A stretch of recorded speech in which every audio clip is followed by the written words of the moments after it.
Jeffrey Epstein may have a psychiatric disorder, but not the one he often is accused of having.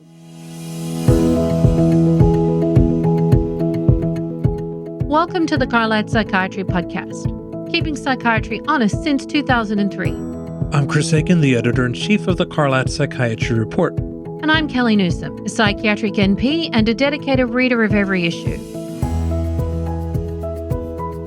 Last week, we reviewed a post-mortem analysis of Jeffrey Epstein's personality by forensic psychologists who used the HAR psychopathy checklist to assess antisocial traits.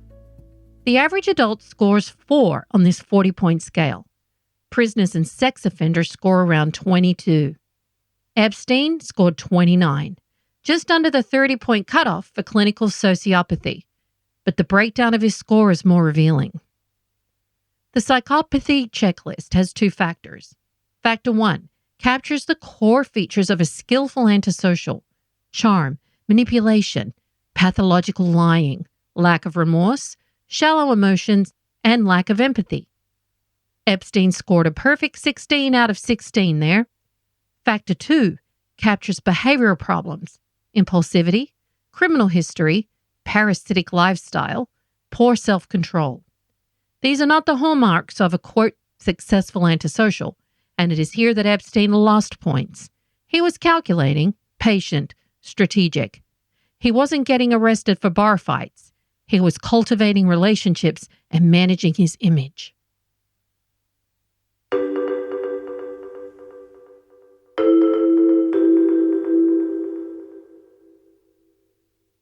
Here's a preview of the CME quiz for this episode. Earn CME through the link in the show notes. In DSM-5, pedophilic disorder is defined by sexual attraction to those under what age?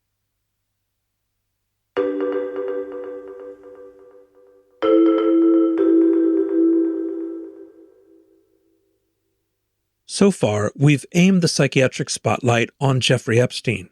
But what about Ghislaine Maxwell? Some of the victims placed the blame more on her.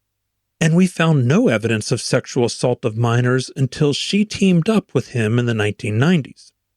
Maxwell groomed the victims and sometimes participated in the abuse.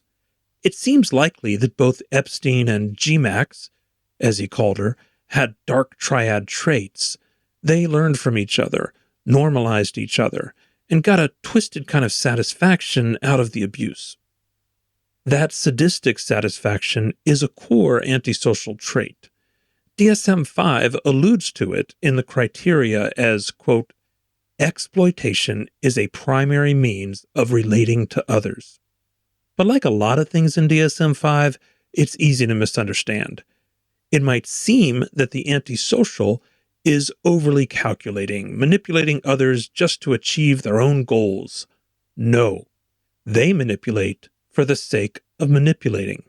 Here's an example. Now, I don't have antisocial personality, so if I win a board game honestly, I'm happy, I'm thrilled. If I cheated to get there, though, I'm not so happy. I feel guilty, and I feel like I didn't earn it. But for an antisocial, this is flipped. If they win by playing fair, they are not as happy. They'll cheat when they don't have to, lie for no discernible reason, manipulate others just for the fun of it. For them, it's not enough to beat people fair and square. The real joy is in pulling the wool over their eyes. And the feeling of power that comes from lying and manipulating. That makes me wonder about the other part of Epstein's diagnosis, the sexual aspect. Was he a pedophile, or do his antisocial traits alone explain the abuse? Let me put that another way. Did he break the law because he had a strong desire for young girls, like a pedophile, or did he target young girls because he got pleasure out of breaking the law as an antisocial does? You could argue that one both ways. And DSM acknowledges that pedophilia, as a pedophilic disorder, is not the only reason people abuse children sexually. In other words, not all child abusers are pedophiles, and not all pedophiles act on their urges. Most people with pedophilia feel guilty and ashamed of their urges and do not act on them. Of course, when someone with pedophilic disorder has also antisocial traits, it raises the risk that they're going to act on those urges. If to some extent science doesn't describe romance, I don't know why I'm attracted to somebody. People are attracted to each other, and everyone has the same feeling. They've seen someone walk in the room and they say, oh, that person gives me a creepy feeling. Science doesn't describe what creepy feelings means. They just know it's a creepy feeling. I think women have an intuitive sense. What is intuitive? They have intuition, they have feelings, and they're able to deal in the realm of things that men, especially men like myself, find unexplainable. Most of what we know about pedophilia comes from people who committed offenses. And in that group, which is not representative of the whole, there are high rates of substance use disorders, around 60%, mostly alcohol, high rates of narcissism. Again, this is the offenders. Around 20% have narcissism, another 23% have antisocial, and also high rates among the offenders of avoidant and obsessive compulsive personality disorders, around 20 to 25% each.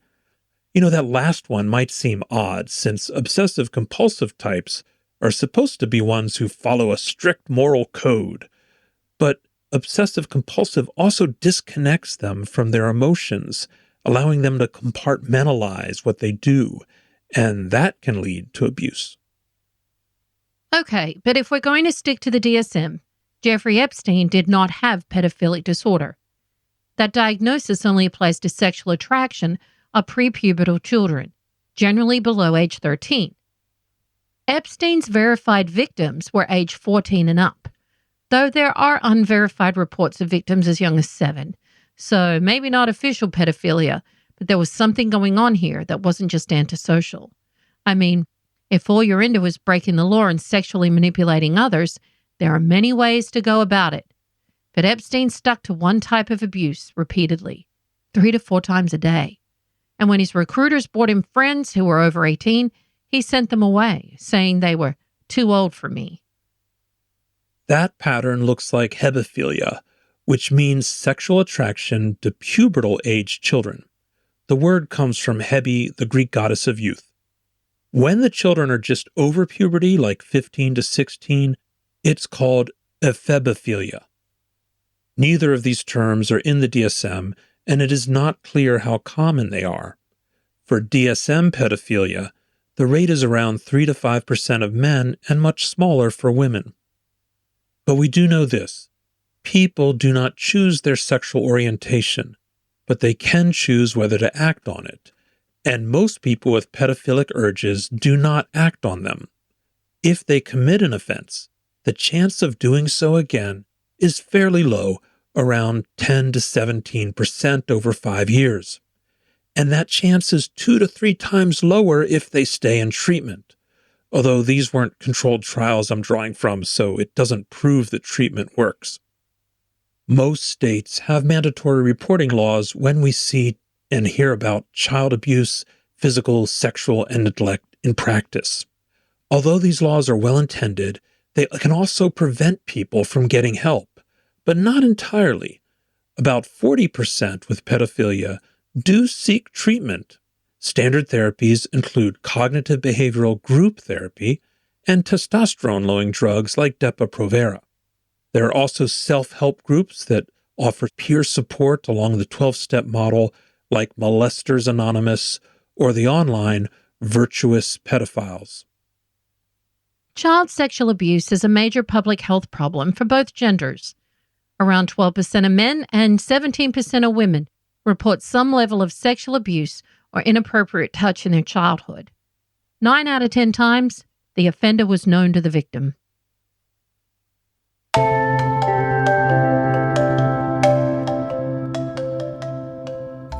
You've made it to the end of this dark series, and we'll close out on a brighter note.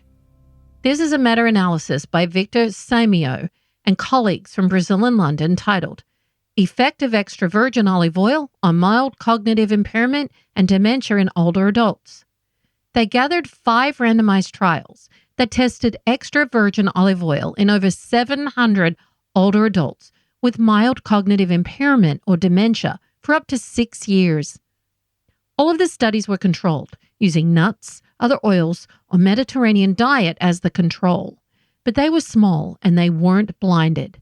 The bottom line, adding 2 to 9 tablespoons a day of extra virgin olive oil improved cognitive performance. But the effect size was small, 0.3, and not clinically that meaningful. How does it work? The extra in extra virgin olive oil means more polyphenols and more antioxidants. These ingredients are neuroprotective and anti-inflammatory. They improve vascular health, strengthen the blood-brain barrier, and clear out the amyloid plaques that are linked to Alzheimer's. Extra virgin olive oil may also help depression. It did so in 2 controlled trials and is featured in the Mediterranean-style diet for depression. Early on, extra virgin olive oil was used as a placebo in studies of fish oil until they discovered that it had antidepressant effects of its own. Extra virgin olive oil is often seen as a delicate oil, something that you don't cook with, but the antioxidants actually protect it from degradation at high heats. It is stable up to around 450 degrees Fahrenheit.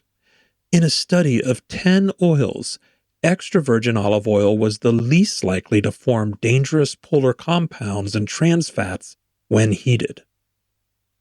As with most supplements, the product quality varies. Consumer Labs recently tested extra virgin olive oils, and 2 brands stood out for their health profiles. Their top picks were California Olive Ranch, Lucchini Organic, and Life Extension.